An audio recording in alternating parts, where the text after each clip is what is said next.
नमस्कार दोस्तों, स्वागत है आपका हिंदी नॉलेज शो में। तो दोस्तों, अब से कुछ देर पहले ही एक बहुत बड़ी और बहुत ही गंभीर खबर निकलकर सामने आई है।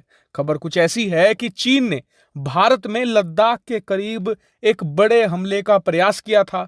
हालांकि गलवान घाटी की हिंसा के बाद से ही भारत लगातार चौकन्ना है और उसी का परिणाम ये हुआ कि हमने इस हमले को फिलहाल के लिए टाल दिया है। और आपको बता दूं कि यह खबर पूरी तरीके से ऑफिशियल है। अब से कुछ मिनटों पहले ही भारत के केंद्रीय मंत्री ने आकर इस पर कंफर्मेशन दे दी है कि जी हाँ, ये खबर बिल्कुल सही है और भारत ने हमले को टाल दिया है। और मैं इस वीडियो में आपको सारी जानकारी देने जा रहा हूं कि हमला कैसे किया गया, कहां पर हुआ और फिर भारत ने इसे कैसे टाला। और मेरी रिक्वेस्ट ये रहेगी आप सभी से कि प्लीज वीडियो को अंत तक देखिएगा। बहुत ही छोटी छोटी डिटेल भी मैं आपको इसमें दूंगा। तो चलिए बिना टाइम वेस्ट के वीडियो को तुरंत शुरू करते हैं। तो दोस्तों, खबर कुछ ऐसी है कि चीन ने भारत के लद्दाख के करीब पड़ने वाले जो पावर ग्रिड थे, जिनसे कि बिजली की सप्लाई होती थी, उन पर एक बड़ा साइबर हमला बोला है। और इस हमले में चीन क्या करना चाहता था?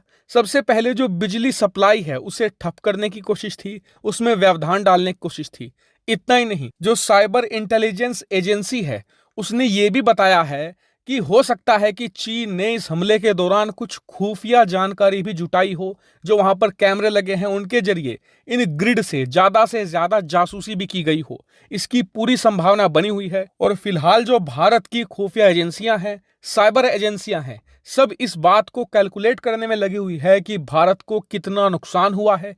साथ ही ये भी देखा जा रहा है कि यहाँ पर किस तरीके से चीन भारत के पावर ग्रिड में घुसने में कामयाब रहा, क्योंकि भारत ने अपने डिफेंस पहले से ही काफी मजबूत करके रखे हुए थे। वहीं इस साइबर हमले पर अब से 3-4 घंटे तक सरकार की तरफ से कोई बयान नहीं आया था, लेकिन अब भारत के जो पावर मिनिस्टर हैं RK सिंह जी, स्क्रीन पर आप देखिए, उन्होंने मीडिया में आकर यह बयान दिया है कि जी बिल्कुल आज चीन ने भारत के जो पावर ग्रिड सिस्टम थे उन्हें डाउन करने की कोशिश की थी, जिससे कि जो इलेक्ट्रिसिटी का डिस्ट्रीब्यूशन होता है देश के अलग अलग हिस्सों में, उसको यहां पर डिस्टर्ब किया जा सके। वहीं आगे उन्होंने ये बताया कि चीन का ये अटेम्प्ट पूरी तरीके से अनसक्सेसफुल रहा है, क्योंकि भारत पहले से ही अपने पावर ग्रिड का जो डिफेंस मैकेनिज्म है उसे एक्टिव करके स्ट्रेंथ कर चुका था। ऐसे में चीन जो पावर डिस्ट्रीब्यूशन में गड़बड़ी पैदा करना चाह रहा था उसमें वो बुरी तरीके से विफल रहा है। लेकिन फिर भी हमारी एजेंसियां जांच कर रही हैं। लेकिन आपका सवाल होगा कि अब जांच करके क्या फायदा, चीन ने तो घुसपैठ कर ली।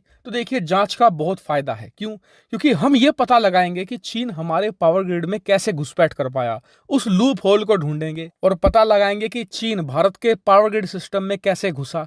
फिर उस रास्ते को लद्दाख के जितने भी पावर ग्रिड हैं उनमें तो बंद कर ही देंगे हम, लेकिन जो भारत के दूसरे सिस्टम है, जैसे कि दिल्ली का पावर ग्रिड सिस्टम हो गया, मुंबई, बेंगलोर, कोलकाता, चेन्नई, जो महत्वपूर्ण शहर हैं, इलाके हैं, वहां के पावर ग्रिड सिस्टम में भी इन रास्तों को बंद किया जाएगा, जिससे कि चीन भारत के पावर ग्रिड सिस्टम में घुसकर हमारे देश में बिजली का संकट ना खड़ा कर पाए। क्योंकि आपको बता दूं कि बिजली बंद तो मतलब देश वहीं का वहीं खड़ा हो जाता है। और आज के युद्ध नीति में यह पहला रूल है कि सबसे पहले अपने दुश्मन देश की बिजली को ठप कर दो, जिससे कि ओवरऑल आपका दुश्मन देश भी वहीं का वहीं रुक जाए, ठप पड़ जाए। फिर उस पर वार करके उसे धराशायी कर पाना काफी ज्यादा आसान होता है। यही चीन की पूरी रणनीति है और भारत इसे विफल करने में पूरी तरीके से कामयाब हो रहा है और आगे भी होगा। हालांकि आप इस पूरे मामले को कैसे देखते हैं, कमेंट करके बताइएगा। फिलहाल इस वीडियो में इतना ही। Thank you very much for watching video.